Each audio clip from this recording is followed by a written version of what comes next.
Hi YouTube family, सर्वांचं माझ्या ब्लॉगमध्ये स्वागत आहे. तर मी आज अशा ठिकाणी आलेलो आहे की बारामती म्हटलं की स्वच्छ सुंदर बारामती आणि एकदम खूप छान बारामती म्हणावं लागेल थोडक्यात.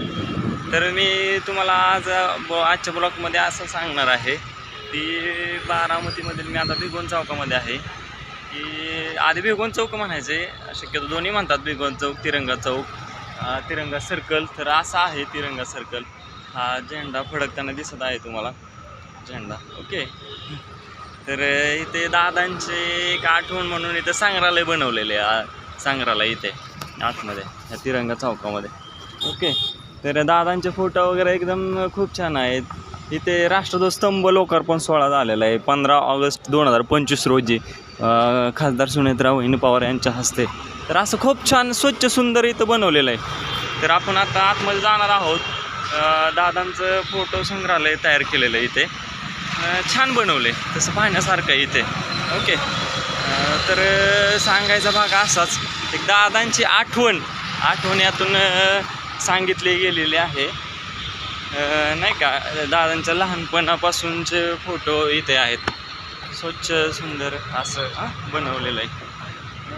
कसं राजकारणात दादांनी कसा प्रवास केला राजकारणात, तर इथे असं दाखवलेलं आहे त्यांचं संग्रहालय. हे असे स्वच्छ जे म्हणतात स्वच्छ सुंदर बारामती, तर ह्याच्यात लागू होती बारामती स्वच्छ सुंदर असं बनवले छान. तर आतमध्ये चाललो आहे आता. पाहू आतमध्ये आपण कसं बनवलेलं आहे ते. ओके. तर इथे काही मंत्री वगैरे आलेले आहेत, तर आपण त्यांच्याबरोबर फोटो काढूयात. हे पहा, असं बारामती दादांची खूप जुनी आठवण आहे इथे. हे पहा, दादांची आठवण, काही फोटो आहेत इथे.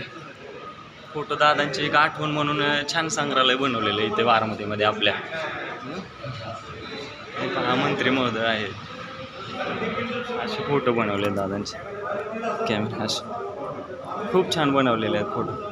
हे पहा, दादांची एक आठवण अशी छान आहे, एकदम स्वच्छ सुंदर. हे पहा फोटो, दादांचे राजकारणातला प्रवास. दादांना म्हणजे एक लहान मुले खूप छान आवडायचे. राजकारणातला एक म्हणतात ना धुरंधर नेता, तो असा असावा की दादांसारखा नेता होणे पुन्हा नाही. राजकारणातला एक, मी तर म्हणे राजकारणातला देव माणूस. असं स्वच्छ सुंदर फोटो एक संग्रहालय बनवले दादांनी. आणि ह्याचं सर्व नियोजन हे इथल स्थानिक नेते मंडळी करतात. इथे गणेश फेस्टिवल नटराज नाट्यकला मंदिर म्हणून बारामतीमध्ये आहे. तर तिथं असं छान बनवलेलं आहे. हे पहा, दादांचा सत्कार, वहिनींचा सत्कार असं गेलं. दादांच्या आई एकदम प्रेमळ म्हटलं तर एकदम जे आईचं प्रेम असतं ते दादांना मिळालेलं 100% खरे. हे दादांचे लहानपणीचे फोटो आहेत. दादांना मिळालेलं नाही का आपण सन्मानचिन्ह, गौरवचिन्ह हे आहे त्याच्यामध्ये. तर आता इथे एक मंत्री महोदय आलेले आहे, त्यांच्याशी भेटू आपण. असा दादांचा फोटो एक पुतळाकृती छान बनवलेला आहे. आपण छान, एकदम छान सुंदर असं बनवलेलं. तर दादांचा इथे पुतळा आहे. हे पहा पुतळा. तुम्ही कधी विजिट आले तर अवश्य या, अवश्य दादांच्या पुतळ्याला इथे दर्शन घेण्यासाठी. छान सुंदर असं बनवलेलं आहे. तर इथे आपल्या इथे एक मंत्री महोदय आलेले आहेत, त्यांच्याशी भेटू आपण. ओके. नमस्कार. दादांचं संग्रहालय पाहिलं आपण, कसं छान वाटलं फोटोचं. जुन्या आठवणी.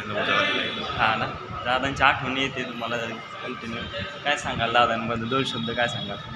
आपली ओळख सांगा आधी सर. कधी न होणारा माणूस. मी आदित्य उगले, सिन्नर, नाशिक. नाशिक. ओके.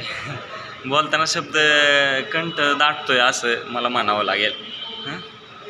असं दादांबद्दल भरपूर फोटो आहेत. भरपूर फोटो आहेत. हे वारकरी संप्रदायातला फोटो आहे इथे दादांचा. असं आहे. खूप छान खूप छान हे असं बनवलेलं आहे.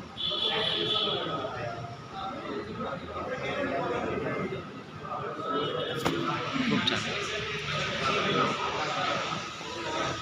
तर इथे एक 2 मिनटं मंत्री महोदय आलेले आहे, तर त्यांच्याशी भेटतो आणि त्यांचाही व्हिडिओ काढतो 1च मिनटात.